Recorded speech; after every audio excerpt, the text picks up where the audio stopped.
Hi, I'm Jessica, and when I'm not drinking all the coffee, watching Razorback sports, or hanging out with my family of boys, it's my passion to help elementary music teachers just like you find your unique teaching style. My goal with this podcast is to share helpful tips, strategies, and to give you the motivation you need to gain momentum in your teaching so you can continue being the music teacher rock star you already are.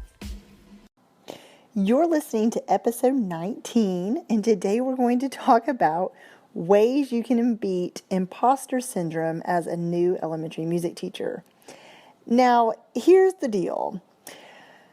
When you're first starting out, it's natural to compare yourself to the teacher you did your student teaching under, all the teachers you observed in your practicums, the music teachers you've been at workshops with, and the first time the door closes behind you and you have this room full of kids staring back at you and you realize you're all by yourself and you're like, wait a second, I can't do this. They hired the wrong person.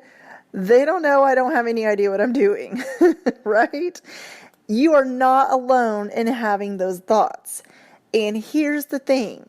If you're listening to this and you've been teaching elementary music for years and years, or you're just getting started, it doesn't matter. Everybody, they may not admit it, but everybody, when they've started teaching elementary music, has dealt with those same thoughts.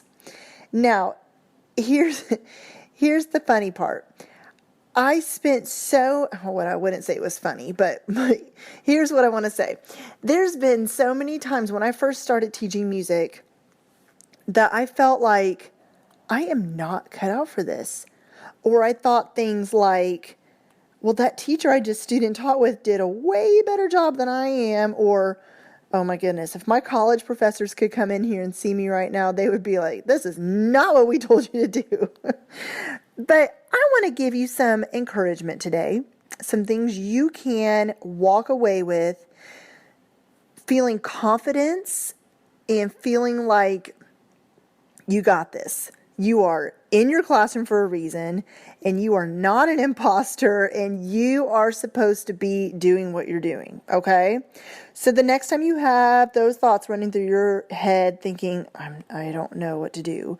I literally thought I had a plan, and these kids are, they're not listening to me. Maybe I'm not cut out for this. You are, and here's some things you can do to fight those feelings of feeling like an imposter, okay? First of all, don't try to be a perfectionist.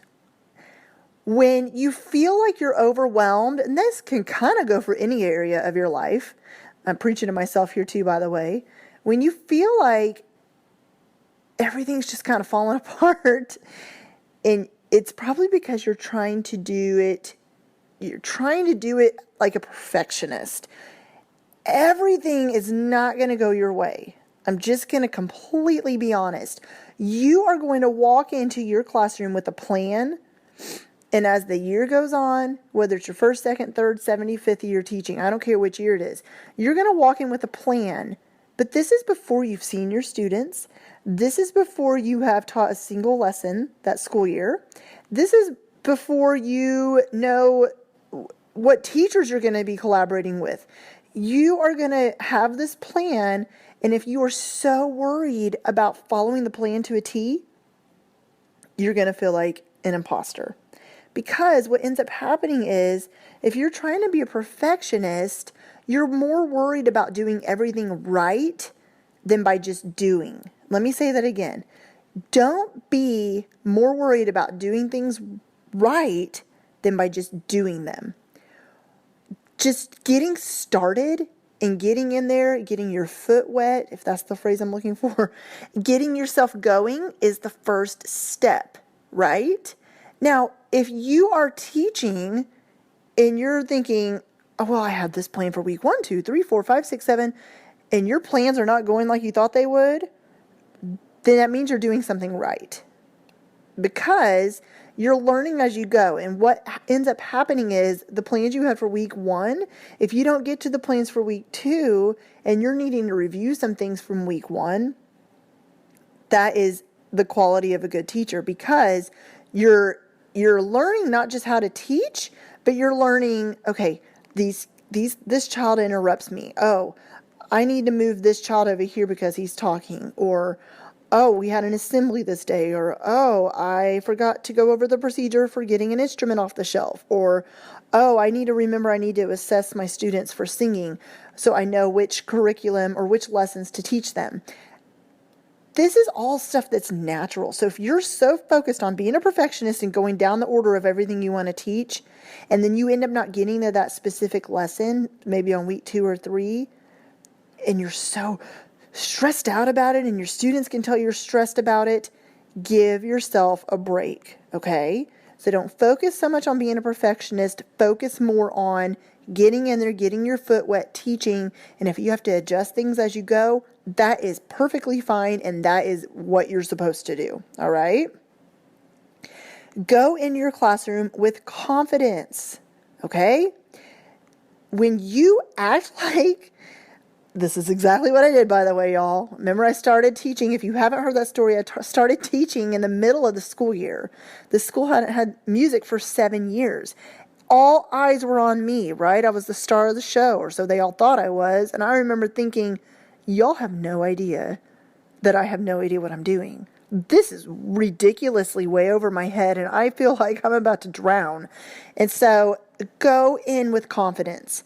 When you go in with confidence, and you're like, you know what? I totally got this. I know what I'm doing. And yes, I just snap my fingers, although you can't see them. When you go in with confidence, your students will feed off of that confidence. The teachers will just respect you more. Your principal will be like, oh, I hired the right person.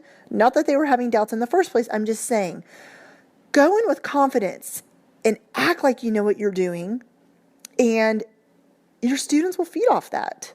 Are you going to have is every day going to be perfect? No. Is every child going to respect you? No. Is that the name of the game? Of course it is. That's the reality. And so I want you to just remember that. Go in with confidence. The next thing I want to tell you is, we've talked about this before, but I cannot stress this enough, to not compare yourself.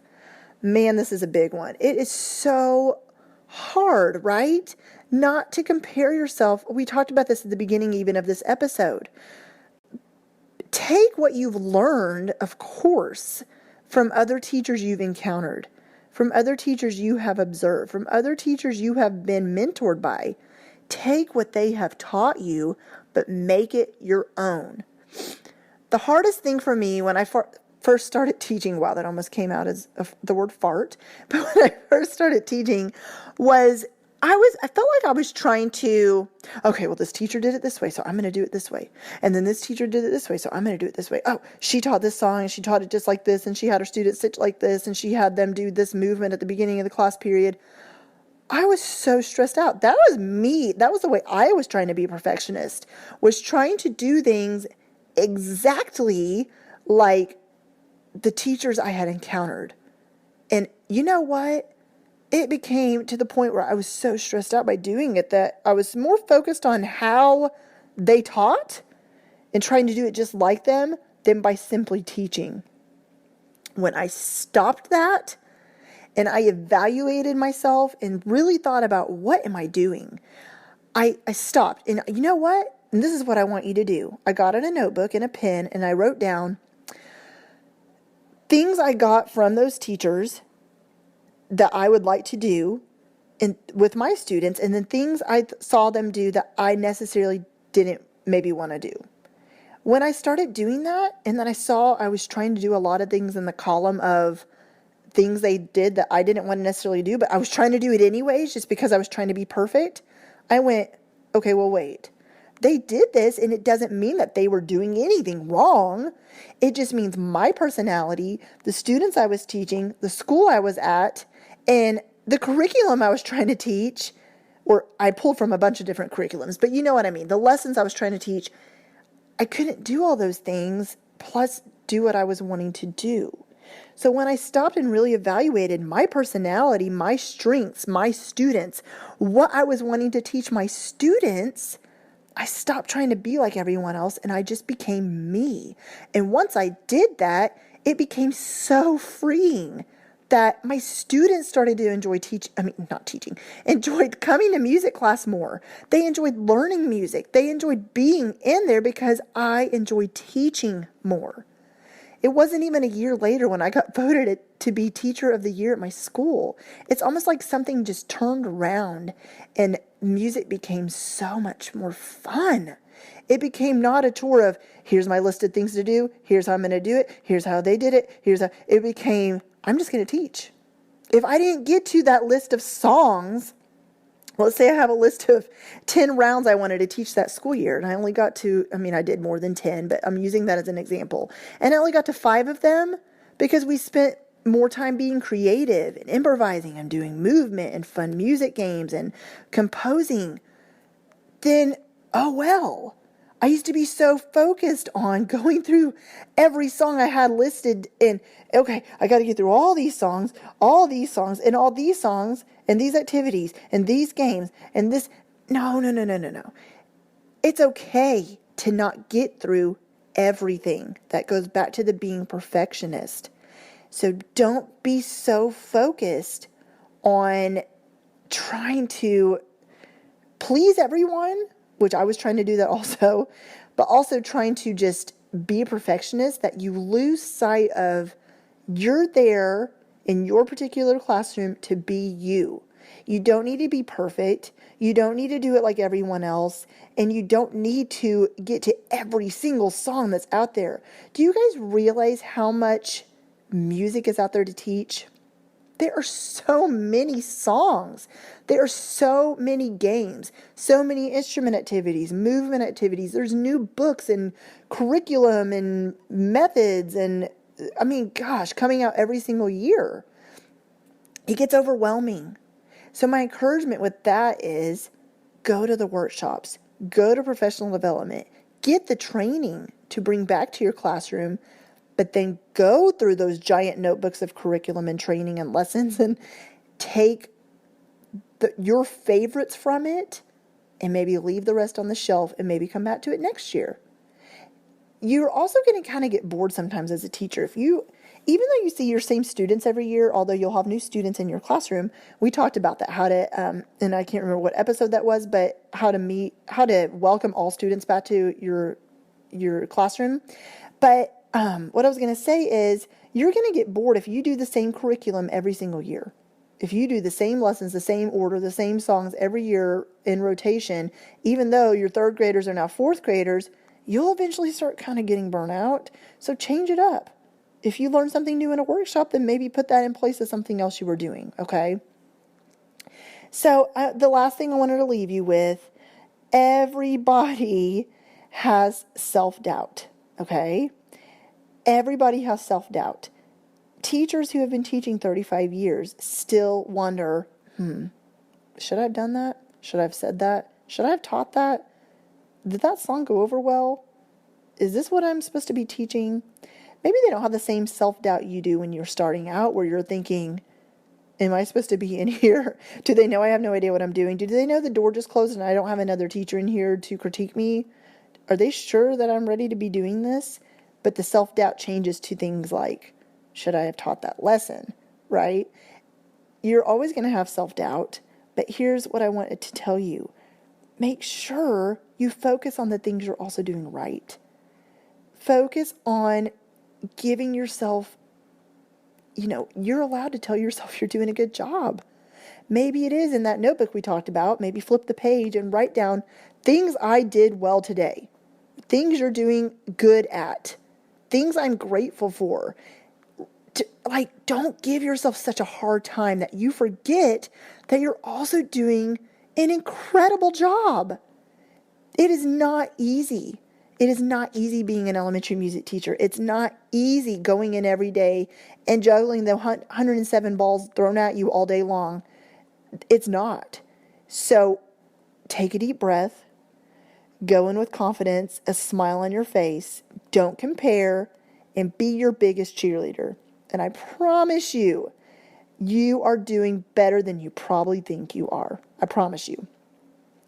All right, you guys, I hope you got something from this episode, and I am so grateful for each and every one of you, and I will see you next week with a new episode. All right, bye. Thank you so much for listening in to the Elementary Music Teacher Podcast.